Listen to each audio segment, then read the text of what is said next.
Good evening, everyone. My name is Drew Stewart Upchurch, and I am here to talk to you a little bit about a project that I recently completed as a part of the EDD program at Baylor University. The title of that project is a qualitative single case study exploring student persistence and family re-enrollment decisions at an independent day and boarding school in the southeastern United States. Just a brief housekeeping matter, kind of looking at our agenda a little bit. We'll get started with a problem statement and a brief overview of my literature review. We'll dive into the purpose statement, the research question. We'll look at the theoretical framework. I will spend some time discussing the methodology that I used to complete the study. I will talk a little bit about the overview of findings and the integration of those findings. I'll talk about some implications, recommendations, as well as some limitations of my research before closing out with a larger distribution plan, and then talking about references and just some acknowledgments as well as to some of those folks that helped to make this project possible. So without further ado, the problem statement that my study set out to address was decreased K through 12 boarding student re-enrollment negatively affects the educational environment for independent day and boarding school students. And like all good projects, I started out with the literature review. My literature review had three main sections. The first is U.S. boarding schools. There was a really good piece from Fernandez, 2009. What is an elite boarding school?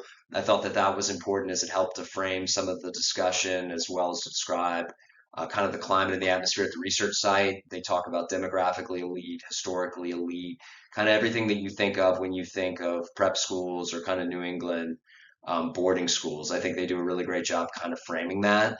The second piece was from Thurston and Salmon. That was a larger discussion on the larger independent school industry and the factors that help promote student retention. Boarding schools are obviously a piece of that, and I think that that's really good information when to sort of provide some context into what it is that students want. After that discussion, I transitioned into a larger discussion on the integration and retention relationship, and a couple really big pieces from Vincent Tento. Tento is really a big scholar in this field and was somebody whose work I relied upon heavily. One is a citation from 1975. He discusses just the different forms of integration that students can have, social integration, academic integration, that kind of thing, and how that can help promote student persistence. And then there's also another piece that from 1998 that dives a little bit deeper into his theory of student persistence. And that again, as referenced a little bit earlier, that was the theoretical framework that I used to undertake this study. Finally, I got into the parent role in student integration. I think really the opportunity with this study is there had been other things that had been done, obviously in higher ed and then in the K through 12 boarding school world on student retention, but there is not anything that I'm aware of at this time that really looks at the role of the parent. And I thought that that was important because those parents are going to provide a lot of the resources that help make continued student re-enrollment possible. And so I looked at a couple different pieces on that parent side as far as what is it that parents are looking at, what do parents value in the experience, and why are parents re-enrolling their children in some of these schools. My purpose statement is referenced a little bit earlier. The purpose of this qualitative single case study is to explore student persistence and family re-enrollment decisions at a southeastern U.S. independent day and boarding school. So my research site was not located in New England like a lot of these schools, and then in addition to that, has a fairly sizable day student population, but it does have a boarding program component as well. All right, my research question. I had a single research question, and that research question was, how do families describe their student integration experiences to have contributed to their decisions to re-enroll students at an independent day and boarding school in the southeastern United States of America? And I'll hit on that a little bit more when I talk a little bit more about my methodology and some of those things. All right, my theoretical framework. Now, my theoretical framework was derived from Vincent Tento's theory of student persistence. amongst other things, there's academic integration, there's social integration, and then those are both forms of integration are going to be influenced by formal academic influences, formal social influences, informal academic influences, and then informal social influences. Really, at probably the simplest level, formal academic influences are going to be things like the formal academic program, the curriculum of the school. Formal social influences can be lots of different things. I think a really good example that came out from my research study were athletic programs at the research site. So, for example, there's a strong swim program. A couple of my research subjects were swimmers.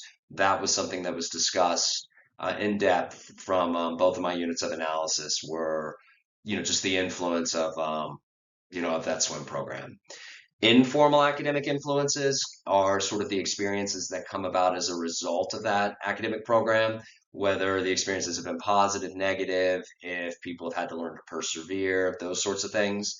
And then informal social influences are going to be sort of the experiences that have come about as a result of those formal social influences. So maybe relationships, friendships, things like that that have been formed by virtue of being a part of an athletic program. At my research site. Okay, so my methodology, the design of this was a qualitative embedded single case study. My research site, as well as my participants, my research site was a U.S. day and boarding school. It was located in the southeastern United States of America. As referenced a little bit earlier, I had two different units of analysis. Unit A were 4 students. Those 4 students there were 2 males, 2 females, 2 10th graders, 2 11th graders. The males were the 10th graders, females were the 11th graders. And they had all been enrolled at the research site for at least a year. You had to be a returning student in order to be eligible to take part in this. Also, their parents took part in the research study as well. So to be eligible, each student had a parent who also participated. For data collection, there were 2 different rounds of data collection. Round one was a semi-structured interview that both the students as well as their parents sat for. And then the second piece of data that I collected was a reflective item questionnaire that all 8 research participants from those 2 different units of analysis took part in as well. All right, now as far as just kind of a broad overview of findings, both units of analysis, all 8 participants really spoke in depth as far as the role of student integration and their re-enrollment decision. And so I think that further underscores the importance of student integration in the re-enrollment process. So that very much is in line with Tento's theory, Tento's larger framework. I think when we dive into that, at a little bit more granular of a level, the students and the parents are going to experience the services the schools provide in different ways. Parents are very, very interested in formal academic influences, that formal academic program. On the kids' side, the kids found a lot of value in that as well. When I say the kids, the students in Unit A, but they were more heavily influenced or reported being more heavily influenced by some of those formal social influences. So specifically, the athletic programs that I referenced, the swim program being the biggest, was something that all those research subjects spoke about and really spoke about how important that is. So again, the parents really valuing academics, students valuing some of those formal social influences, things like the swim program. And then another really interesting finding is there appears to be some fluidity in terms of needs and wants. There was one student who sort of reevaluated after a year at the research site the things that were important to him. There was a parent that did that as well. That does align with some of the research findings that parents sometimes adjust the level of importance that they attach to the different factors that are driving re-enrollment.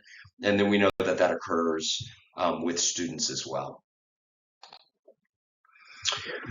All right, as far as integration of the findings in literature, like I referenced earlier, from the formal academic influence side, academic program, formal academic program, schools curriculum, very important to parents. That aligns with the research.